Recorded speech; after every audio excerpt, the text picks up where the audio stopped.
alasan utama klien Anda akan melayangkan somasi kepada Presiden Joko Widodo hari ini? Pertama, ini adalah kasus gagal ginjal akut. Tapi kalau pemerintahnya menurut saya adalah ini gagal paham. Kenapa? Karena kalau kita merujuk kepada Perpres 80 tahun 2017, bahwa BPOM itu memberikan izin kepada obat dan makanan. Tidak selesai di situ. Dia juga berkewajiban melakukan pengawasan. Faktanya bisa sampai kejadian 190 anak meninggal, itu menunjukkan tidak ada pengawasan terhadap obat yang beredar. Inilah gagal pahamnya pemerintah. Nah, dalam kasus ini pemerintah mencoba cari kambing hitam. Siapa yang harus bertanggung jawab? Oke, bahwa perusahaan farmasi menjadi penyebab, ya saya setuju. Tetapi pemerintah melalui BPOM itu harus nunjuk dirinya sendiri. Ini juga andil besar, tidak ada pengawasan dari BPOM. Itu satu. Yang kedua, kalau kita belajar banyak desakan PSSI harus mundur. Kasus Kanjuruhan, dalam kasus gagal ginjal akut, mestinya kita juga harus mendesak ketua BPOM ini juga harus mengundurkan diri sebagai bentuk rasa bersalah. Itu yang kedua. Yang ketiga, ada yang mengatakan, ngapain tak soal ini kok somasinya ke presiden?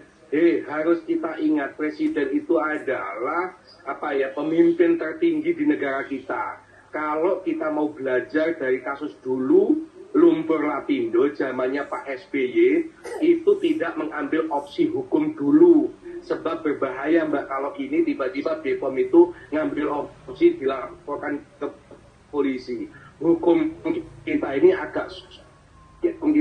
agak bobrok lah menurut saya. Yang salah bisa benar, yang benar bisa salah. Terakhir 2 hakim agung aja ditangkap oleh KPK. Kalau ini diselesaikan lewat hukum, saya khawatir justru nanti malah hasil putusannya tidak bersalah.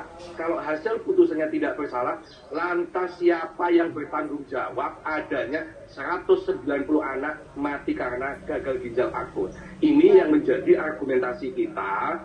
Presiden kita somasi supaya presiden itu mendesak kepada BPOM untuk evaluasi. Yang kedua, presiden harus mendesak kepada perusahaan farmasi ini kasih ganti rugi kepada 190 keluarga ini. Kenapa harus ganti rugi? Ya karena penyebabnya adalah perusahaan-perusahaan farmasi ini. Dan Kemenkes sudah mengakui sejak bulan Agustus data Kemenkes, ketika obat-obat sirup itu dilarang, tren penurunannya sangat tajam. Ini artinya apa? Fakta menunjukkan gagal ginjal akut yang menyebabkan kematian itu dikarenakan obat-obat sirup yang dikonsumsi ini, yang mengandung etilen glikol ini kan begitu. Etilen glikol dan dietilen glikol.